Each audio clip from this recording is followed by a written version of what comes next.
Get started. This is part 2 of the Shabbos Kitchen, and it's called Shehiya Chazara on Shabbos. And I just wanted to pick up where we left off last week. Last time we were talking a little bit about timers, and I mentioned to you that Rav Moshe Feinstein was not a big fan of timers. He felt that you could justify the use of timers to turn on and off lights on Shabbos, and then later he said using for air conditioning and heating, but he really wasn't a big fan of using it for anything else. And it was on that basis that I suggested that people, whenever possible, should avoid the use of timers. But I also mentioned that there are many poskim who do not have such an aversion halachically to the use of timers on Shabbos, as long as it doesn't create a big spectacle. Like obviously, you don't want to put your washing machine on a timer on Shabbos. You don't want to put on your stereo or your home entertainment system on a timer. Those are the kinds of things that certainly I think most poskim would be opposed to. But there are many poskim who really are okay with having appliances that are quiet turn on and off on Shabbos. I'm not a big fan, but if that's your minhag, I'm not here to tell you that it's usher. I wouldn't do that. There was someone who came over to me at the end of the shir last week and said, my practice has always been to have my oven on a timer so that an hour after lich benching, when everyone comes home from davening, the oven is still hot, the food is still hot, and then I open up the door and there's no problem because the oven is off. And I said, look, Rav Moshe was not a big fan of such a thing, but if that's your minhag, I'm not here to tell you not to do it. And I would tell you that there's also a sort of a scale of, probably least advisable to most advisable. Turning an appliance on with a timer is probably more ill-advised than causing an appliance to turn off quietly that has been on since before Shabbos. So again, if this has been your practice, I'm not here to tell you not to do it. I just wanted to point out that since we had given a very big heter from Rav Moshe about the use of a kli shlishi on Shabbos to make fresh brewed coffee, I thought I would also put into the point that Rav Moshe was very stringent when it came to appliances operating on a timer on Shabbos. Okay, so that's going to be relevant to our discussion tonight. And the terms Shehiya and Chazara are terms that I'd like to make sure that you're familiar with if you're not already, and perhaps this will act as a good review. Shehiya literally means placing something down. To be shoheh is to cause something to come to a rest. And it refers to taking a container of food and placing it upon a fire. And this is something that, as we'll see, is a rabbinical prohibition to do such a thing, sometimes under certain conditions, even before the onset of Shabbos. Most of the time, when the rabbis imposed Shabbat prohibitions, like muktzah, for example, those prohibitions are localized to the 25 hours of Shabbat. This is one of those few examples of where a rabbinic prohibition is imposed even before Shabbos begins. And I'll explain what we mean. The term al gabe ha'esh literally means on the fire, upon an open fire. And this is what the rabbis essentially said that you may not do even before Shabbos sets in. You are not allowed to take a pot of food that has not fully cooked and place it on an open fire before Shabbat.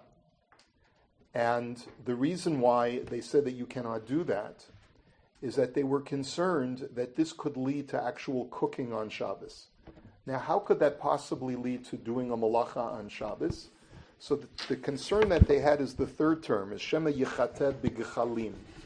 That the concern was, they were worried that if you have an item that is in the process of cooking, let's say you've got your chicken or your chicken soup, and you've put it on the stove top, but it's now candle lighting time, but the soup needs an extra hour or two to cook. If we allow you to put that soup on the pot on the stovetop and leave it there before it's completely cooked, and it's on an open flame, we're worried that you may desire on Shabbos to stoke the flames by using a poker to poke the coals that are under the pot of your 7th century stove, and as a result, you may come to do a malacha of havara, of burning, of causing something to burn, and also to hasten the cooking process of the contents of the pot. So the rabbis basically created a ban, and they said that you cannot have anything, you cannot put down even on Erev Shabbos something which may be edible once Shabbos has set in for the Friday night meal, but is not fully cooked upon the onset of Shabbos, because we're worried that after Shabbos starts, you're going to get nervous, and when your guests start coming to your home, the food's not going to be fully cooked, and you're going to start adjusting the flame that is underneath it. Okay, that was the concern that they had. The rabbis said that there's a way to obviate or mitigate that prohibition. And they said that you can take care of the coals in such a way that will remind you that you won't stoke them. There are two methods that you could do. One is called garuf and the other one is called katum. And they basically said as follows: if you've got your 7th century oven and you've got your food inside this oven, and the concern is you're going to stoke the coals, one option is to sweep out the coals before Shabbos begins and just allow the heat from the walls of the stove, which are actually very, very hot, to continue cooking the food. And as long as you sweep out the coals before Shabbos begins, then even if the food is not completely cooked and it's still within the realm of a fiery hot place which is cooking, then it's okay. The other option is, instead of sweeping out the coals, you can cover the coals with some ash. And that will remind you that when you open up the stove and you see your food item is still cooking, but then you'll see that the ash is covering the coals, that'll remind you, hey, don't stoke those coals. And so therefore, you don't even have to eliminate the coals. As long as you cover them with something, then you're reminding yourself adequately that such that it will prevent you from stoking the coals. Okay, that's the original decree, and the rabbis placed two qualifications upon that. And these are leniencies, and they said as follows: if the food is cooked to a point when Shabbos begins that is at least edible to some people, then you don't have to worry about this problem. And the type of food that they said that is edible to some people, they came up with a term called ma'achal ben drusai, that it is edible to the man named Ben Drusai. Gemara relates there was a guy named Ben Drusai. He was not a very nice man. He was a robber. He was a highway robber. And what he used to do is he was always on the run because the police got smart to him. So whenever he would rob someone, he would have to constantly be running from place to place and go into hiding. And as a result, whenever he would start a bonfire, he would cook his meat very, very quickly. And he and his band of bandits would eat the meat when it was only halfway cooked. And so that's why halfway cooked meat is called ma'achal ben drusai, food that is fit for Ben Drusai and his band of robbers. And so therefore, if the food is sufficiently cooked so that it's halfway cooked, upon the onset of Shabbos, we don't require you to sweep out the oven or cover the coals with ash. Furthermore, the rabbi said that, because why? Because we're not worried that you're going to stoke the coals because it's sufficiently cooked. And the rabbis further said that if at the onset of Shabbos the food container that is in your oven or on your stovetop is 100% raw at the onset of Shabbos, then there too we don't require you to sweep out the coals or put ash on them. Why? Because it's clearly indicated that this food item takes, let's say, 4 hours to cook in your 7th century oven. There's no way that it's ever going to be ready for your guests for Friday night. And therefore, we're not worried that you're going to stoke it with the coals, because clearly it's meant to be your Shabbos day meal and not your Friday night meal. And therefore, you'll be able to comfortably relax and not worry that it's going to be sufficiently cooked, and you'll let it cook the whole night. So those are the two leniencies. They said if it's halfway cooked, when Shabbos sets in, then you don't have to cover anything. You don't have to eliminate the coals, because we're not worried you're going to stoke the coals. And if it's totally raw, we're also not worried that you're going to stoke the coals. It's if it's somewhat cooked but not halfway cooked, that's when the rabbi said that you have to make sure that the coals are either eliminated or covered.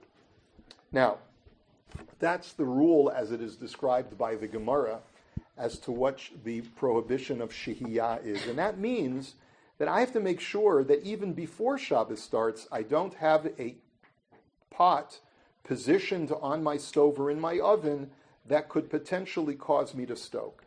Now, of course, I made a little bit of a joke. No one's got a 7th century oven or stovetop, right? But we do have ovens and stovetops that are translatable conceptually using modern technology. And so, for example, if the concern is that you're going to stoke the coals and you say, well, my oven doesn't have coals. Ah, yes, but what does your oven have? It has dials. It has controls. It either has digital controls or it has manual dials. And that's even more susceptible to an inadvertent adjustment because you're nervous that it's not going to be cooked in time to serve your guests. Like that cartoon on the bottom. Oops, my elbow hit the switch. Oops, my elbow hit the switch. All of a sudden, a lightning bolt comes down from heaven, and you hear God say, oops, my elbow hit the switch. Right? That's the cartoon. Anyway, the point is that we get nervous, especially when it comes to welcoming people in our home, and Chazal were very cognizant of that psychology. And in order to avoid having situations like that, they said that you've got to cover the coals. Now, we don't have coals, but what do we have? We have dials. And therefore, you've got to cover the dials before Shabbos. If you've got a pot or the control panel, if you've got a pot inside your oven or inside on top of your stove that is susceptible to this concern, that you've got something that's on your stovetop that's not fully cooked or not even halfway cooked, Shabbos enters, you want to serve the soup Friday night, you're concerned that by the time the guests come, it's not going to be fully cooked, so got to cover the dials. Many poskim hold that today, coals translates into potentially two things, and there's a bit of a dispute among the poskim as to what coals translates into. Some say it translates into the dials, and some say it translates into the heating element or the fire that is on the stove top.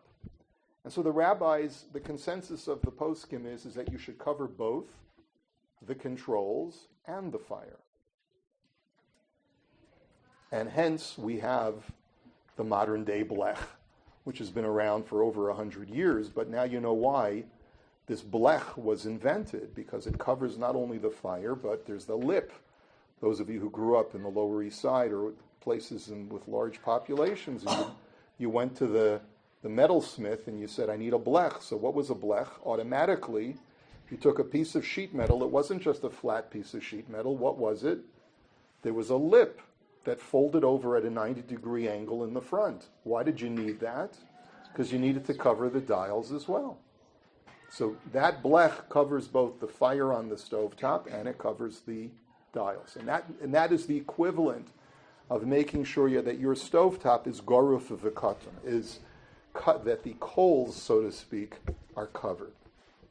Now, we're going to talk about a lot of the modern technology, but I just wanted to give you the basic concept. I also now want to mention a second decree that the rabbis made called Chazara. And the decree of Chazara is used loosely to describe two phenomena. One is really more aptly called Chazara, and the other one is sort of a subcategory, which is really not Chazara, but people call it Chazara nonetheless. The rabbi said that if you have an open flame, you have to... Oh, let me just mention one more thing before I get to Chazara. This concern of Shehiya has led a number of poskim to say it's very confusing to know when something is sufficiently cooked, when it's completely raw. And therefore, they advocate that what you should try to do is, number one, always make sure that your ovens are garufakatim, which means that the controls and the heating element is covered. And second of all, always make sure that the food is cooked, certainly more than halfway, before the onset of Shabbos. Now, it's not always possible. I know that many of you work during the day, and you come home after a long day of work and you got to throw everything together. So if it's not possible, then you have the solution to make sure that your oven is garuf v'katum. There are ways to cover the dial and cover the heating element. But what is preferred is to avoid that situation in the first place, and if you can get your cholent in the stove or on top of the stove or in the oven before you leave for work, that would be even better. That's what the poskim write. Okay? Again, it's not always possible, so don't feel guilty about it. I'm just saying there's the lechatchila and there's, whatever. Let me talk a little bit about Chazara. Chazara is literally returning something. So what it means is that the rabbi said that you're not allowed to take a fully cooked item, even if it's still hot, and even if it's been cooking on the stovetop for half of Shabbos, nevertheless, once you take it off of a flame or a cooking source, a hot element that is cooking something, even if it's completely cooked, you're not allowed to return it back to that flame. And the reason why they said that you're not allowed to return it back to that flame is because it's mechazeh kimevashel, that it has the appearance as if you're cooking. And the rabbis wanted to distance us from doing anything that has the appearance of cooking. Yes? You're talking about not on a blech. I haven't defined whether I'm talking about a blech now or not. I'm saying on any surface that cooks, if you've taken off a hot food item, you're not permitted to return it to that heating source or to any other heating source, even though it's fully cooked. And the reason is because it appears as if you're cooking something on Shabbos. Because the act of cooking is putting a pot of food on a heating source. That's the act of cooking. So by a person who didn't see that the contents of the pot was fully cooked, will think that you're now putting this pot on the flame to cook it on Shabbos, and that will create the wrong impression. And therefore the rabbi said that if you are very careful to avoid that appearance from transpiring, when you remove a pot off of the flame, then under limited conditions you are allowed to return it to the flame. Now, what are those limited conditions? So they made 4 conditions. Number 1, you had in mind when removing it originally that you would return it. So let's say this is very common on a cold wintry Shabbos. You have a huge pot of chicken soup that you serve Friday night, and you only serve half of it Friday night, and you want to continue serving that on Shabbos day when it gets really brown and thick, right? And it's going to be really rib sticking, and it's going to be good. And so what you want to do is you want to return the soup after you serve it, and you want to put it back on the flame. Now, if you remember from last week's shiur, we learned that when you serve something like a soup and you want to scoop it out with your ladle, what do you have to make sure that you do first? You have to take it off the fire, take it off of the heating source. You have to remove it from off of the stove. Because otherwise, there's another rabbinic prohibition of stirring or tampering with contents when it's still on the flame, even when it's already cooked. So you're going to take the pot off of the fire, as long as you have to have 4 conditions to be allowed to put the pot back on the fire. Condition number 1 is that you have to have in mind when you take it off, I plan to put this back. If you just decided once it's off the fire that you want to put it back, it's already too late. Number 1, you have to have one hand at least on the container still, on the pot. Can't let go completely of the pot. You can let it rest on the counter, but you still have to be holding it with one hand. Condition number 3, the food is the soup is still in its original kli rishon, in its original primary vessel in which it was cooking. And condition number 4, the food has not cooled off to room temperature. It still doesn't have to be piping hot, but it still is at least a little bit warm. If you have all of those conditions met, then you're allowed to return it to the fire. Yes? Sorry, so how does that change it from someone thinking you're cooking?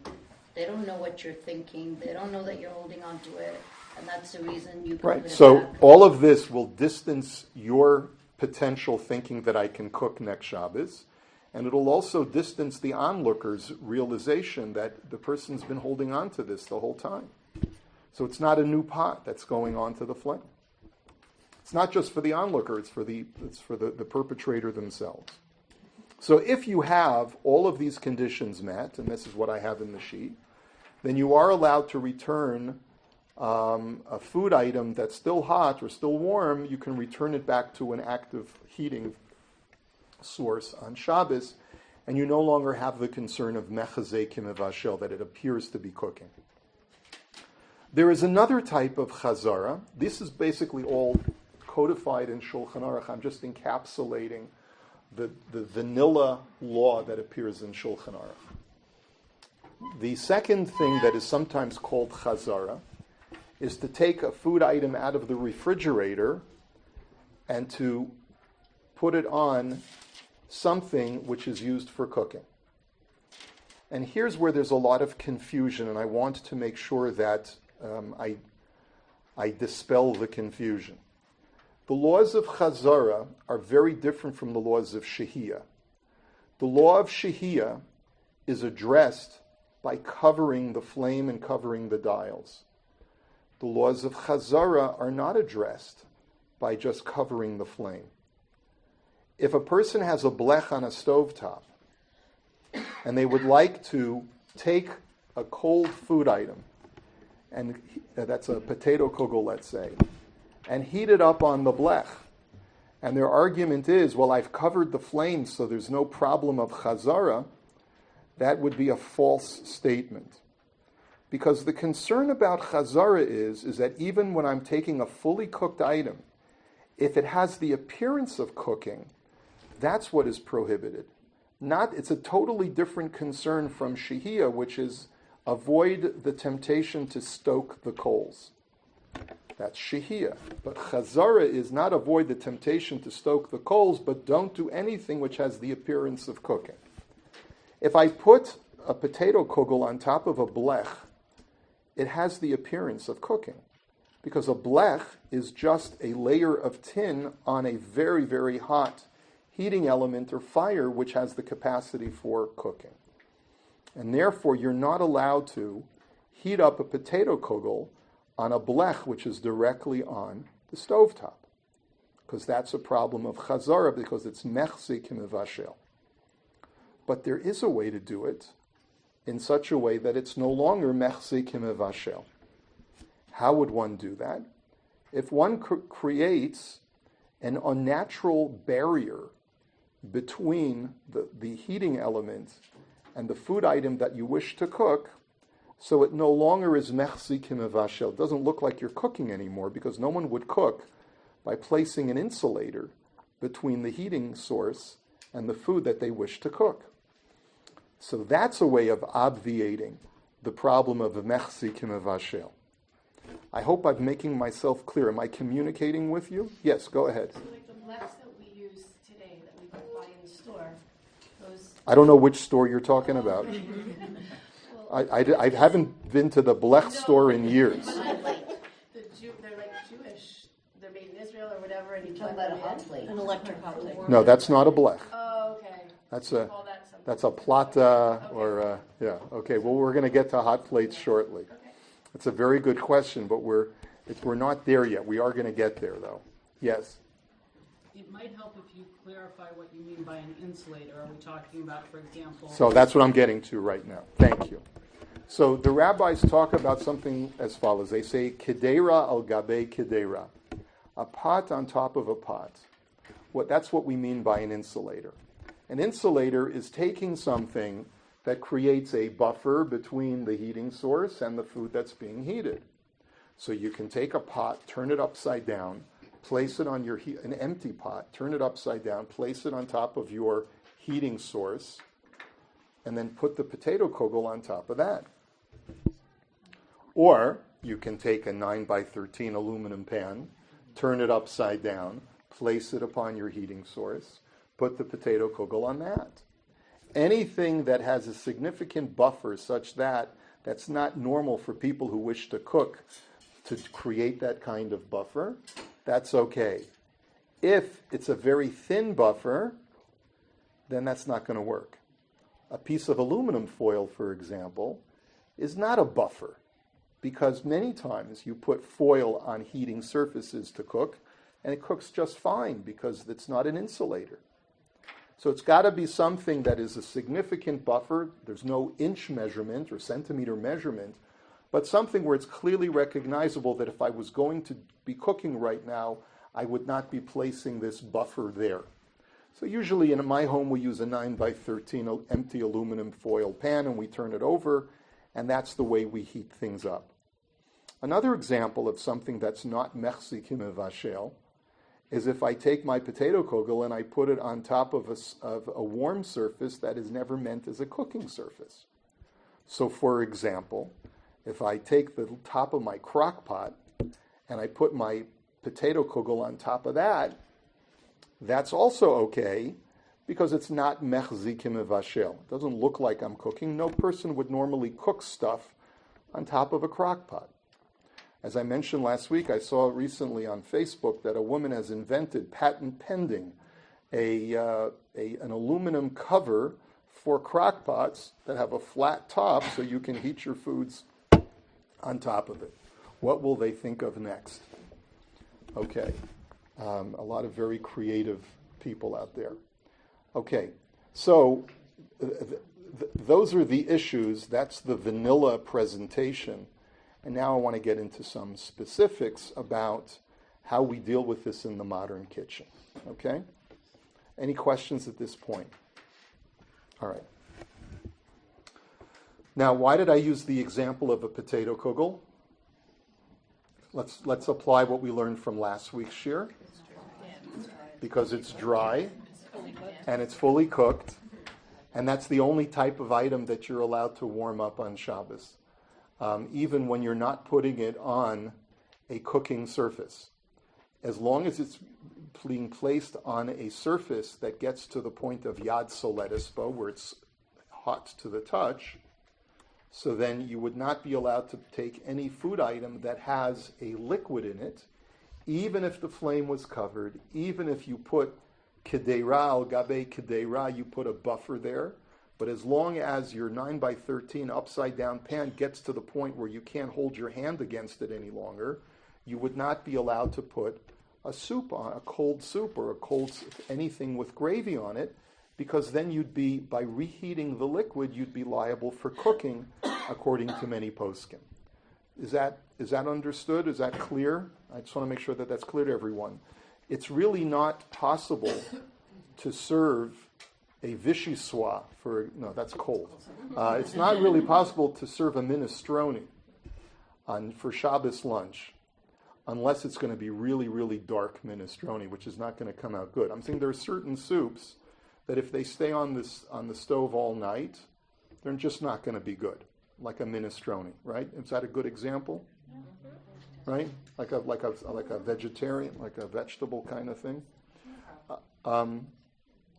So you want to serve a warm minestrone on Shabbos.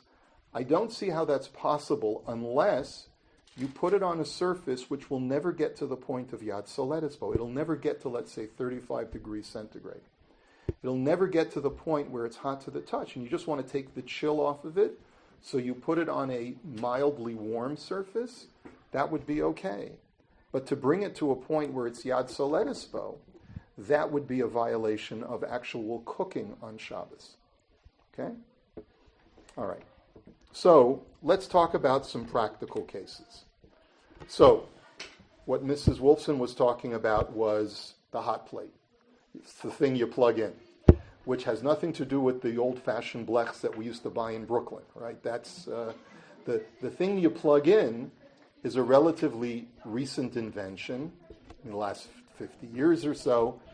And here's the issue. Not all hot plates are created equal. And the reason, and this is very pertinent to Shabbos, some hot plates are meant to cook. Like you can buy a hot plate that people take on them with them when they go camping. And they plug it into a generator and they cook stuff with it, because it's like a hot plate that really is 2 whole electrical burners, and it's actually meant for cooking, just for travelers who are cooking. That is no different from a regular stovetop. And therefore, if you wanted to warm like a potato kugel on Shabbos on that kind of, is it called a hot plate, or is it called like a portable burner or something like that? That would actually be called a hot plate. A hot plate. I believe in the industry there are things like an electric griddle, which would be a flat surface where the heating element is not visible, but potentially adjustable up to 400 degrees, up to like a frying temperature, or down to a keep warm temperature to be used for a buffet or something. So an electric griddle, the hot plate that I've described, all of those are no different from a stovetop. Even though the electric griddle is not meant to be used with pots. Even though, because it gets to the point, because it is meant for cooking. If it's meant for cooking, it's a surface that's meant for cooking. So then you cannot consider it to be something like a top of a crock pot, where it's not a surface that's meant for cooking. If it's a surface that's meant for cooking, even whether it's heating up pots or making pancakes or crepes or whatever it is, so then it is no different from a stovetop. And if you wanted to use that kind of appliance to warm up food on Shabbos, you would need to do really 2 things. Number one is to preferably cover the flame, which in a plug-in, either it has those coiled burners, the round burners, or even if it's just a piece of sheet metal, according to many poskim, that surface of the sheet metal, since it's the surface that is meant to put the food directly onto, or the pot directly onto, that has also the halacha of fire, and therefore you should cover it with a piece of foil. The second thing that you should do, that avoids shehiya, of shema yechateh, lest you come to stoke the coals. And the second thing that you should do is you should invert your 9x13 pan so that it's no longer mechzi kimevashel. So that's one kind of hot plate. There's a second kind of hot plate, which is a warming plate. I guess that's the difference. One's a warming plate and one's a hot plate. Okay? So the warming plate is the kind of appliance that was never designed for cooking. It may get hot, even to the point of Yad Soletitbo, which is what a lot of warming plates get to the point of, but it's clearly not indicated for cooking. Now, theoretically, if you put a raw egg on that heating plate, maybe in a half hour it would cook, right? But it's clearly not indicated for that purpose. And since it doesn't have the mechzi kimevashel stigma, you're allowed to heat foods directly on it, even without inverting your aluminum pan over it, because you've already obviated the mechzi kimevashel problem, because it's a type of appliance that is not used for cooking. And that's what I meant when I said that not all heating hot plates are created equal. You have your hot plate, you have your warming plate.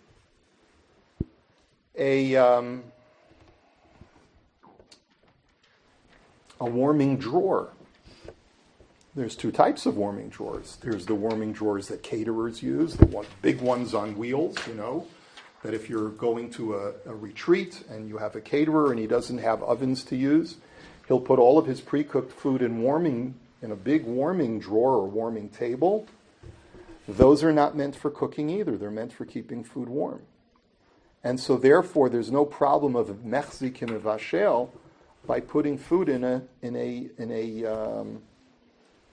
warming drawer, provided, and this is a big proviso, that there is no open flame exposed to the warming drawer. Most warming drawers do not have an exposed flame because they're completely encased on all sides with metal. But if you have a particular kind of warming drawer which is just beneath the element and the element is exposed, so then you'd have to cover that before we would allow you to put your potato kugel in the warming drawer. Now, all of these things, we'll get more to warming drawers in just a second. I have to mention a couple of other things. I wanted to mention also the ceramic stovetop. Just because something is made of ceramic, just like your Mrs. Witty's hot plate, according to many poskim, the ceramic top on the stove is also called al gabe ha'esh. That's also called directly on the fire. So you cannot argue that since the element is beneath the ceramic, that it's no longer al gabe ha'esh and I've sufficiently covered it to permit me to do shehiya. Doesn't work that way. You'd have to find something else to place above or on top of the ceramic stovetop to permit you to, or let's say some kind of blech. The problem with a blech, by the way, on these ceramic stovetops is we are told by engineers that they can crack the ceramic because ceramic stovetops do not do well when metal is sheet metal or even aluminum foil sometimes is placed over them. So it would be important to consult with your manufacturer. But if you wanted to avoid the problem of shehiya by just covering the flame and aluminum foil is indicated, then you can place a sheet of aluminum foil over your ceramic, cover the dials as well, and then you could put your chicken soup on the stovetop while it's still on. And then you could leave that flame or the heat on for the entire Shabbos, or if you use timers, you could time it to turn off at some point after Shabbos has already begun. Okay? Now, let's talk about a crock pot for a moment. Now, a crock pot is one of those things that also many of the poskim have expressed a concern that the outer shell, the inside of that outer shell, which is completely covered by metal, probably aluminum, right? Some poskim say that that's also called al gabe ha'esh. That's considered to be directly, since the heating element is pressed directly against that inside of that shell, so therefore they feel that you should cover that also before Shabbos. So for years, what my wife and I have been doing, mostly my wife, I have to confess, but it sounds better if I say that we're equal partners in the kitchen. At one time I should let you know, at one time when I was in Kollel, I was much more active in the kitchen. So, but what you should do is you should take foil and completely line the inside of the crock pot with aluminum foil. And that makes it no longer a problem of shehiya. But one other thing has to be done, which is what? Cover the dial. So what we do is we use foil, and by the way, you don't have to replace the foil every Shabbos. You can use the same foil every week. Just keep it on the inside of the crock pot shell, and then just take a little piece of foil and cover the dial. And you're all set. There's no more problem of shehiya. And if you wanted to do chazara, let's say for example, you wanted to, the guys are coming over at 11 o'clock on Friday night to get a little bit of a preview of the cholent, which to me was heresy, but a lot of guys in yeshiva used to do this. So you could take the crock pot out of the shell, yes, and hold on to it with one hand, remove the lid, scoop out some cholent, and because you've been holding on to it, we would permit you to do chazara, and it's no longer mechazeh kemevashel because you've been holding on to it the entire time. Okay? Yes. Holding on just means like your hands on it. Like you don't have to be like holding it above. No, as I said, you can put it down on the counter. You can put it completely on the counter. Yes. It's not practical to be expected to keep it suspended in midair. A 25-quart pot, yeah, right. Yeah. Yeah, right. Right. Unless you have an army helping you. Yeah, yeah. It's not necessary, right. Okay. Just one more question about warming plate.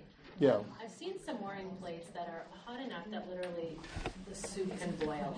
Like mine isn't, but other people, like it still gets the food hot, but not to a boil.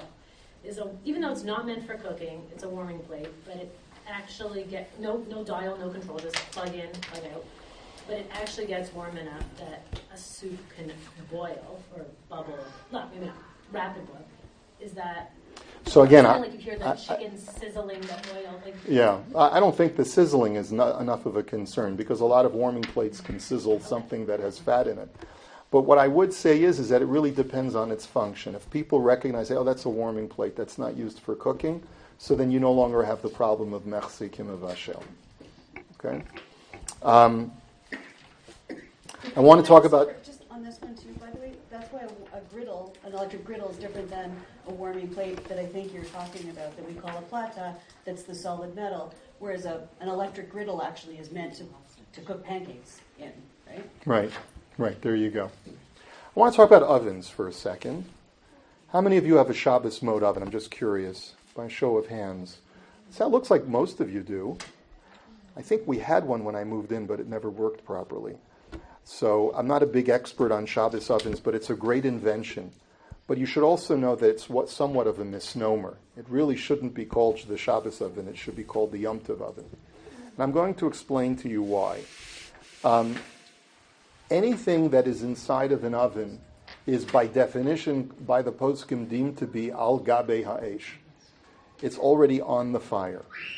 So if you wanted to warm something like a kugel and stick it in your Shabbos mode oven, even though the Shabbos mode has, what it's done is something very wonderful. It's prevented the thermostat from directly being activated by you opening the oven door. It's prevented a lot of the electrical gadgets from changing status when you open the door of the oven. And that's a great thing. But the one thing that it hasn't addressed is that you're not allowed to stick a kugel into a heating container that is meant for cooking because of what? Mechzi kimevashel. It's called chazara. It looks like you're cooking. And so therefore, even with the Shabbos mode on, you would not be permitted to put something from the fridge that's totally dry and totally cooked into the oven on Shabbos, even with the Shabbos mode. Okay? Now, here's another concern. If you don't have a Shabbos mode, and you are legally allowed, halachically it's no problem, to stick your wonderful, amazing oven-baked cholent in the oven. And you put it in before Shabbos. And for some people, they argue that the best place to make a cholent is in the oven. It cooks most uniformly, and it really tastes the best, and there's no way to substitute that quality, right? Is that your opinion also? Yes, I use a crock pot now. Okay, but in the good old days, right? Right? So, and that's, by the way, how they heat up the cholent here in the shul. There's these big industrial ovens which have those wide doors that you open up like that, and so we keep them heated up all Shabbos. There's a problem. By opening up the door, if the oven is not on Shabbos mode, then you're activating a thermostat, and that's almost immediate. It's not like a refrigerator. We allow you to open a refrigerator door according to most poskim on Shabbos because the activation of the motor in the refrigerator is not immediate. It takes a few seconds of warm air of you keeping the refrigerator door open in order to necessitate the motor from operating. So as long as it's not immediate and as long as it's not absolutely certain that it's going to happen, the rabbis are lenient that you can open and close a refrigerator door without that much of a concern, provided that you've turned off all of the other lights and the other electronics that can sometimes be activated immediately upon the opening of the door, which is another discussion, perhaps for another shiur, about the modern refrigerator and the modern freezer, which present a whole new host of problems that I'm just learning about now. But when it comes to the oven, if it's not Shabbos mode, then even though you put in your cholent perfectly fine, opening up the door presents a problem because you're going to be activating a thermostat. So the way to have a cholent cooking in the oven is to make sure that it's cooked, almost preferably fully cooked, at least edible cooked, before Shabbos, sticking it in, having it on Shabbos mode, so that when you're ready to serve it, you can pull it out of the oven, close the door, and not have any problems of activated thermostats. And that would be perfectly fine. I've been asked the question before, would it be permissible to put a heating plate on a timer?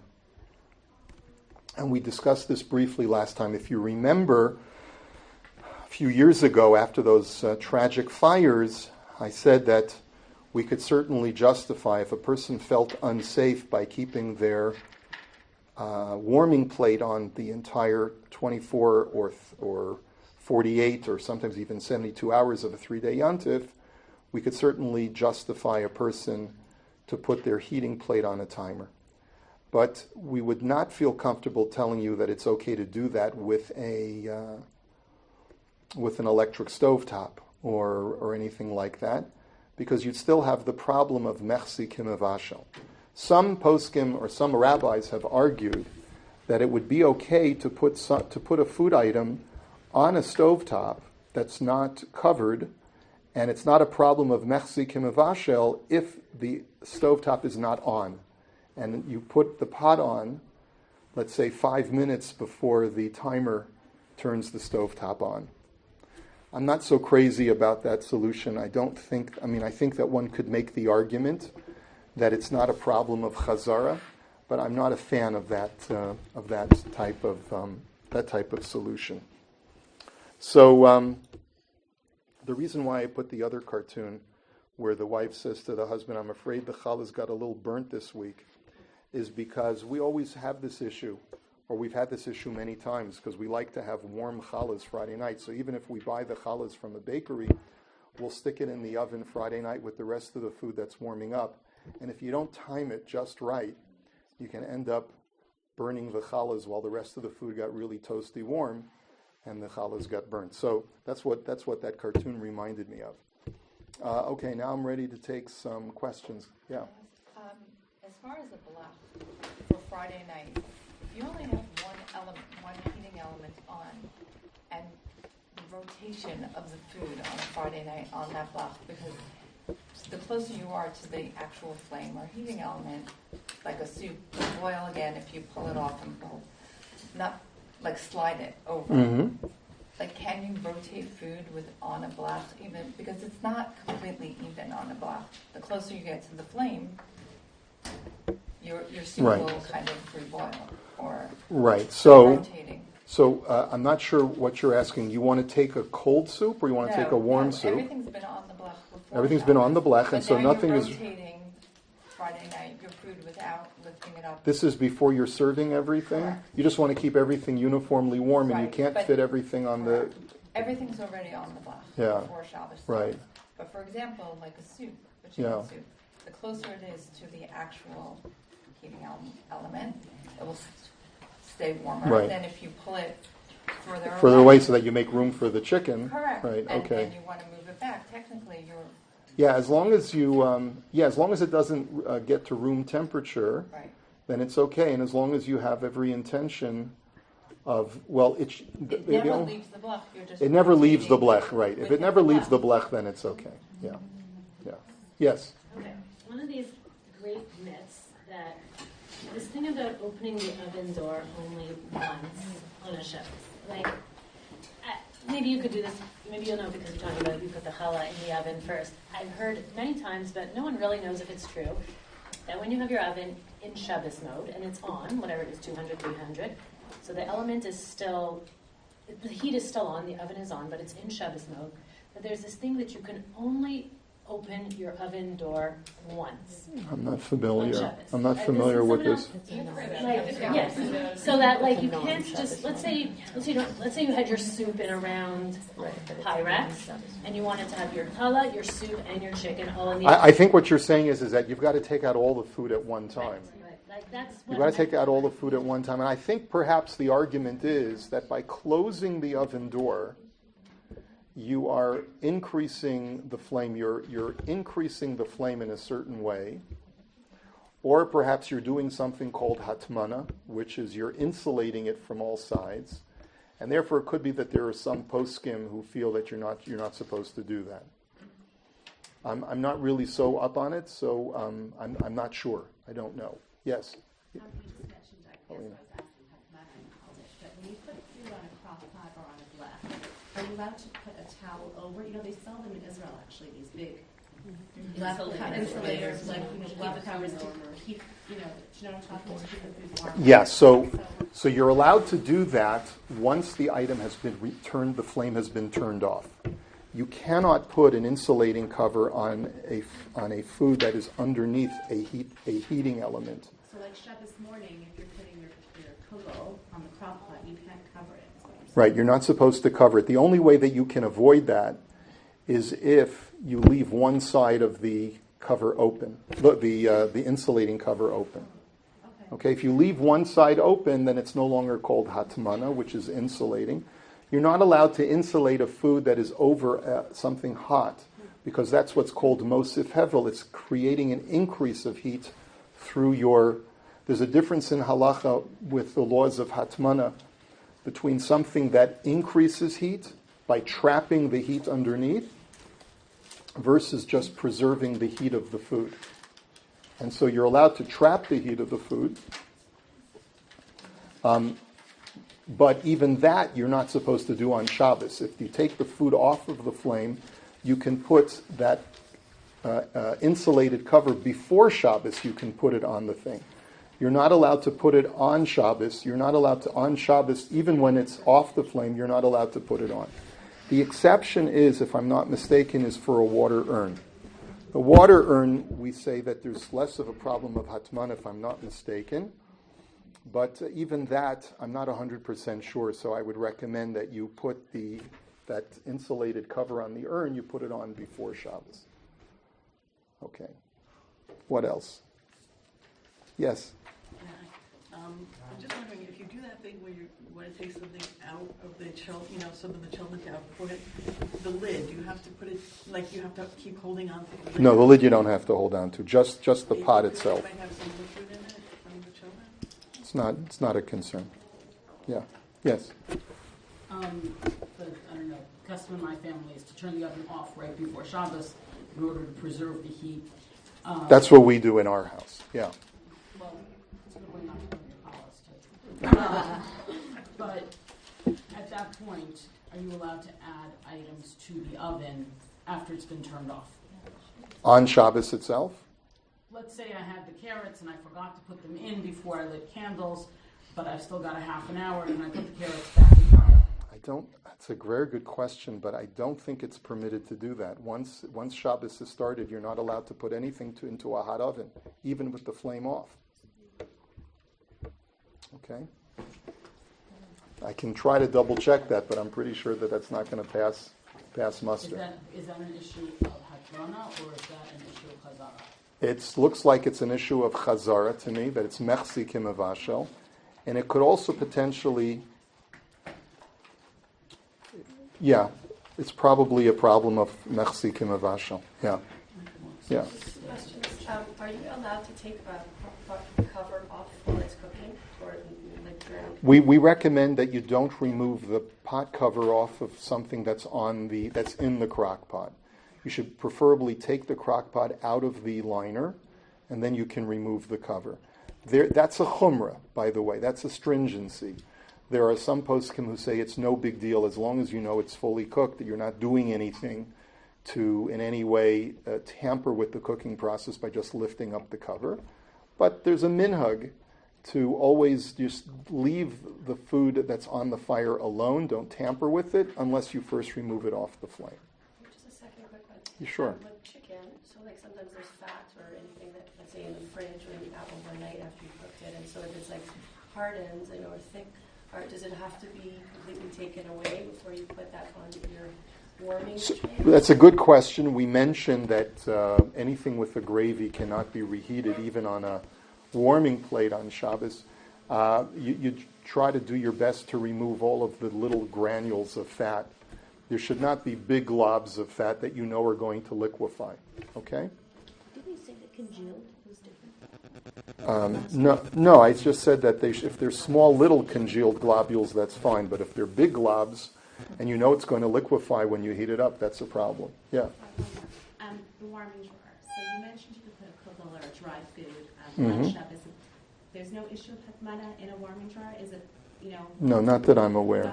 So No. there's no issue to put a dry food on Yeah. Shabbos morning? Yeah, in a warming drawer. That's fine.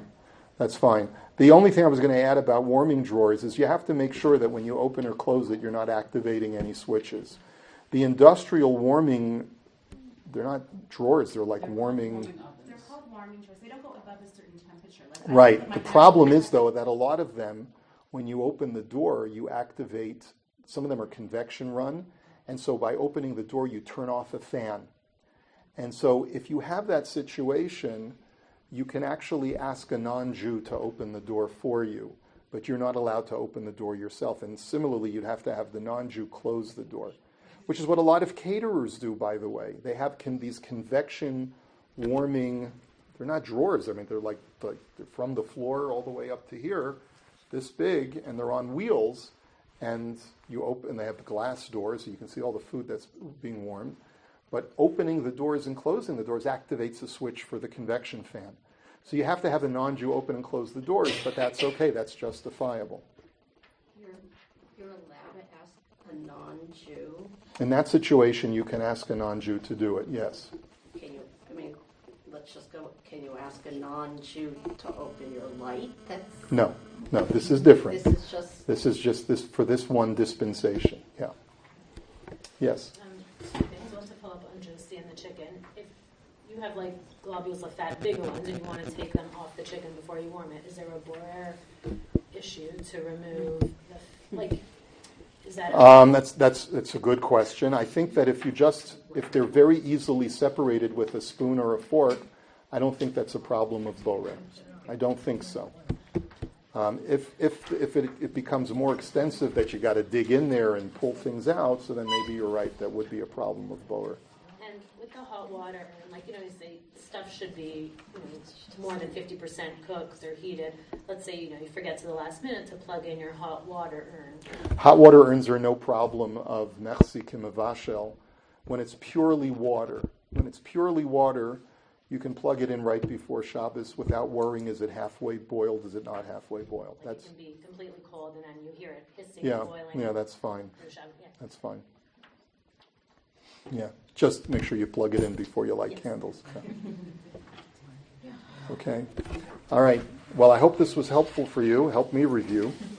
Anyway, I hope you have a good night.